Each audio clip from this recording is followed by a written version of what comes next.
Anyone who tells me Amorim, this is not Amorim's first season after coming in with only. This is his first season.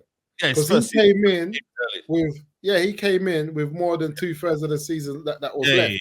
Yeah. So this is his first season, and he came in with the agreement and the backing of the board, knowing that he weren't going to get no players in. And like Rant said, this is how he's flipping organized the squad. So he knows what he's doing. He's fully aware. He's telling everyone to be patient. It's going to be a storm, and he's saying that, and he's telling us that all roads lead to the summer, where he's going to get his signings, and we're going to see his football impacted. Especially if we got no European trophies to play for, and he's going to get this training time that he's wanted. We can't then be all the way up to Christmas, and we're having the exact same. This season can't repeat itself next season. Yeah, he cannot go into next season with a batch of new players that he's got in the summer with the same type of football repeating itself. I'm not going to stand for it. I'm not going to stand. Marcel, you're disagreeing them. Are you shaking your head? What are you saying? Yeah. Well, on a technical, we can be pedantic, but I kind of don't want to be, because I understand what Moose is saying. But it's not his first season, to constitute as a first season. Well, let me finish. I'm just being pedantic. I'll take it back, but in my head, I'm thinking to myself, a first season constitutes, a pre-season at the beginning and an X amount of games, which he hasn't completed. So I wouldn't consider it as his first season, but when you add in the fact that you want to see a level of progress better than what currently this season is, I can understand that. I can take that. But again, this season, it becomes what it is because of the change of a manager and the style of football and not having the squad, something that you could organize and collect during the beginning of a season. So there's a bit of juggling there and like semantics or whatever you want to call it to what you're saying. But I agree with what you're saying, the premise of it as a whole, in terms of we need to see an advancement of what we're doing. But at the same time, saying that he's gone, Musa, I don't agree with that as well. The problem is getting rid of a manager after 2.5 years. It's like we're consistently the problem you have at the end of this season, he might have coached nearly 50 games at Man United. 50 games. Yeah, he would have coached around 50 games for Manchester United. To be a coach and to have coached 50 games and to go into a new season and we don't see nothing from them players, you can't be a top level coach and have 50 games with players and not see anything happen. And if I'm not gonna, that's the only thing I'm not gonna accept. And the second part of that as well is that the problem Amorim has is that when Ineos realized they didn't have money in the summer and they didn't want to back Erik ten Hag because he wasn't doing a good job with the squad, like Rant said, they did not employ Amorim thinking he would do worse with this squad. No, it was always optimistic that, look, we've got bad players, but it's not as bad as Erik ten Hag is making it out. Let's get a proper coach in who can actually do something with these players, and let's try to have a good end to the season, and we go again in the summer. It was not that we're going to have 7 losses and flipping whatever the amount of losses that we've had. So that being the point is that he's also surpassed what Ineos thought. Yeah, so hold on, Musa. Everyone's like thinking, because like we said, if Amorim comes in, he gets a better tune. What's a better tune? I don't know. We finished 6th. We finished 7th. We're playing a better style, because when he came in, we were 4 points off top 4. Remember, the position in the league was lying compared to the points of top 4. This is why a lot of people thought there was still a chance of something actually happening. If you go back and check everyone's receipts when Amorim came in, nobody thought that we wouldn't make top 4, because we were actually about 4 or 5 points off.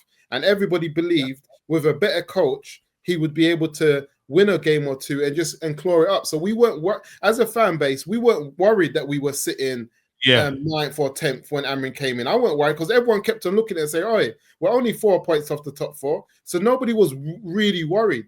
There wasn't this panic. This panic has only set in because as games have gone on, it's become 5 points, 7 points, 9 points off, and to the point where like, we can't make top 4. And that's been handed in. Yeah, so we all have been saying before Ineos that this is a bad squad and that this is some of the worst. Every season under Ole, it's the worst team since sliced bread. Under the Ten Hag, it's the worst team since sliced bread. So in terms of Ineos and Ruben, Musa, me and you know more about this team than them two, you know. Like if we really look at it, deep inside, you know that you saying. actually know and understand the crooks and the crannies of this squad better than Ineos and Ruben right now. So even though you're giving me that point of, Ineos fought this, da-di-da-di-da, and the reality was at the time we had the feeling as a fan base, we could push on more. The reality from the last 3 or so years, that when we really deep it, we knew that this But you know what the problem is, Marcel? The problem is that when Eric Ten Hag finished 8th, that was the same rhetoric we were saying when we were saying we know that the ability of this squad is not top 4, top 6, and we can finish 8th. But there was nowhere where any Man United fan thought that this squad was not a top 10 squad. Yeah, there was no Man United fan I think even Marcel could agree with that. Yeah, I don't think Marcel's going to say that. Yeah, nobody. So this is what I'm saying. Nobody. As much as we might understand the squad better than Ineos and Amorim, but as understanding this squad does not finish outside the top 10 unless something has gone wrong on the training ground and with the directions that they're given. Because they can deliver top 10 with a bad coach. Remember what we said, though. You put them in a position to do so. Mm-hmm. So a important piece of context, Musa, is at the beginning of this season, the manager told us we weren't ready. We weren't ready for the start of the season. Please remember that. That's an important piece of information. Just let me land it side quickly. Who said that? Pardon? Ten Hag said that, you saying? Yeah. Ten Hag said it, bro. And then the previous season, Musa, we're talking about the 8th place finishes, but the predicaments within that season was a madness. Like there was just no players available throughout the whole of last season. So we finished that position. What was the context behind Ten Hag saying we weren't ready? I don't remember. What was that's what I'm thinking, yeah.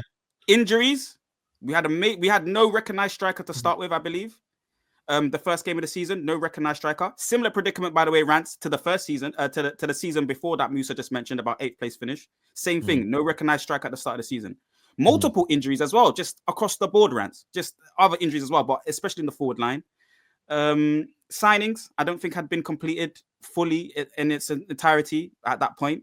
Okay. And changing of the system, I believe, as well. We had just altered the system, or we had gone maybe 10 games, actual live Premier League fixtures for points, because we had like the last 4 games of last season, and then just the beginning bit of the first few games of the season. While he's telling us we're not ready, while we've got all these injuries, wow.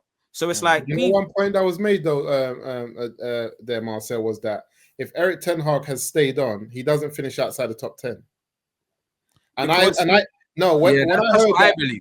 That's I heard that one You're talking to the main guy. Of course, I believe that, man. So I can explain to you as to why. What does that tell you about Amorim? You can't say that. No, I can explain. I can explain, Musa. Because I'm the number one person. Come on, it's Marcel you're talking to, bro. I know this. In a row. Yeah, so I don't know if we can ask Marcel to be the answer. You know, Marcel told us 5 games in a row. Yeah, I was one of the most lost in that aspect because there's a time for everything.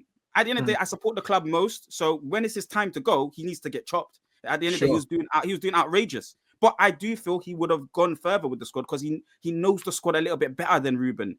And his system was starting to respect certain aspects of the Premier League a little bit. You know, he tried to make it a bit more compact. Whereas Ruben still is head over heels about his 3-4-3. And maybe the Premier League might change his approach so he doesn't do all the high pressing too much. Right.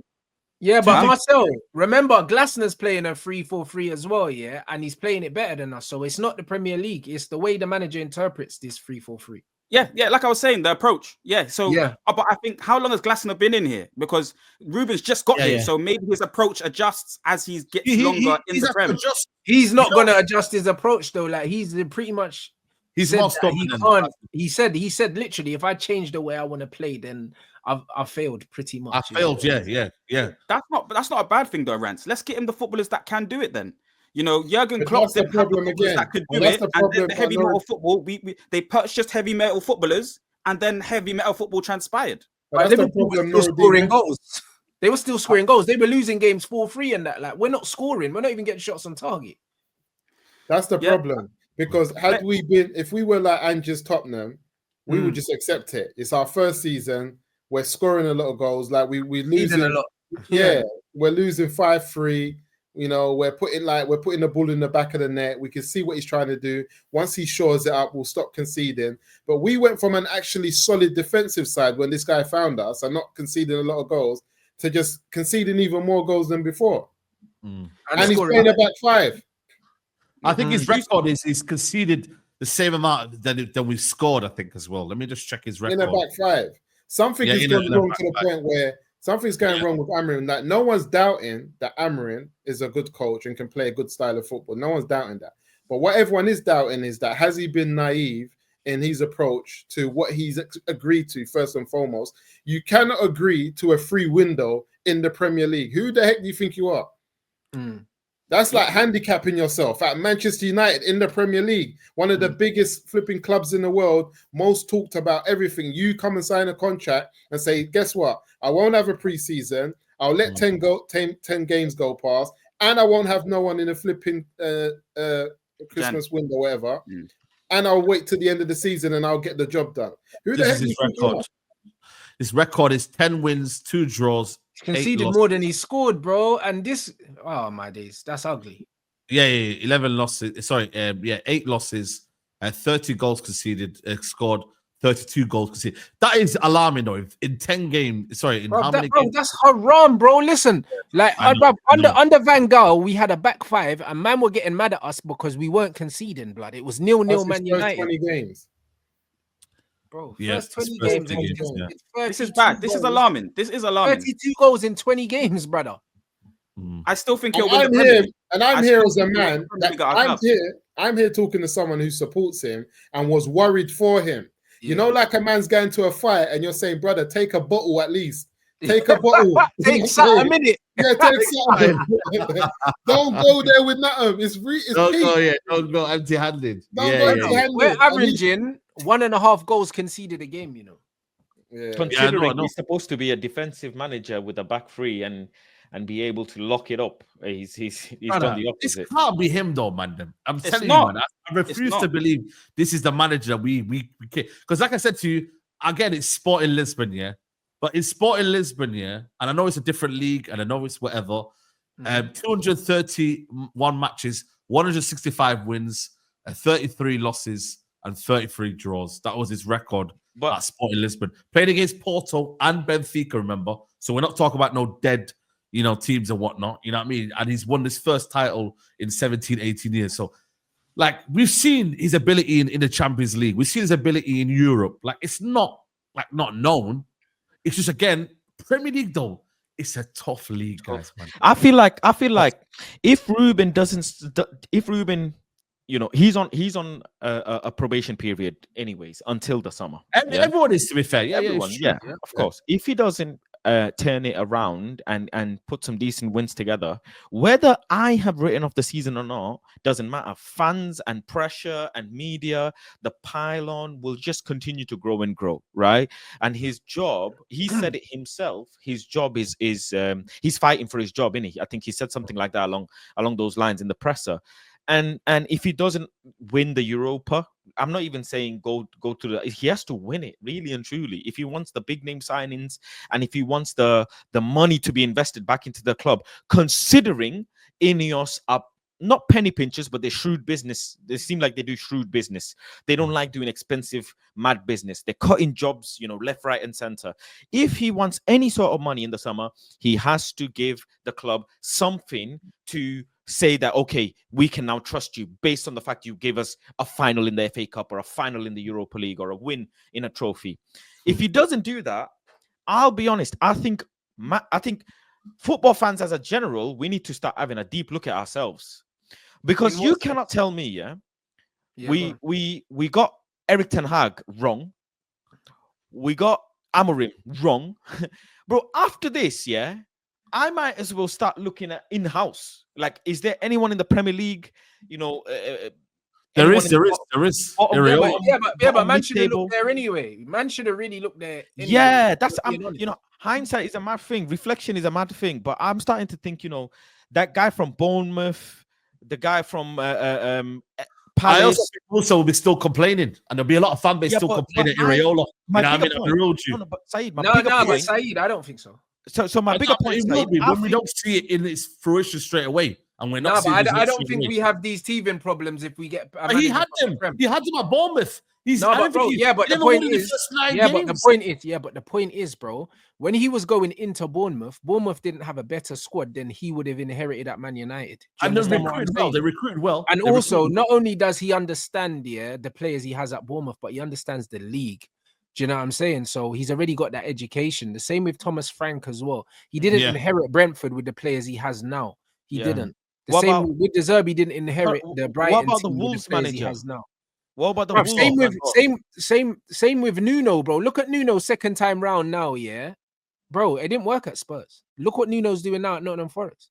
But you could also argue that he's got a better suited squad to him. But bro, the squad he had at Spurs was not shit either, bro. But I think he wasn't suited to what he's trying to play though. Precisely. He wanted to play that direct. That's what he had at Wolves. Wolves, he had Neto and them and runners. And now at Wolves, who does he have? Runners. I hear it, but the thing is, people that understand the league, like you can't make that up. No, you can't buy that. You can't make that up, bro. You cannot buy that experience of knowing what to expect from what manager and what players and all of this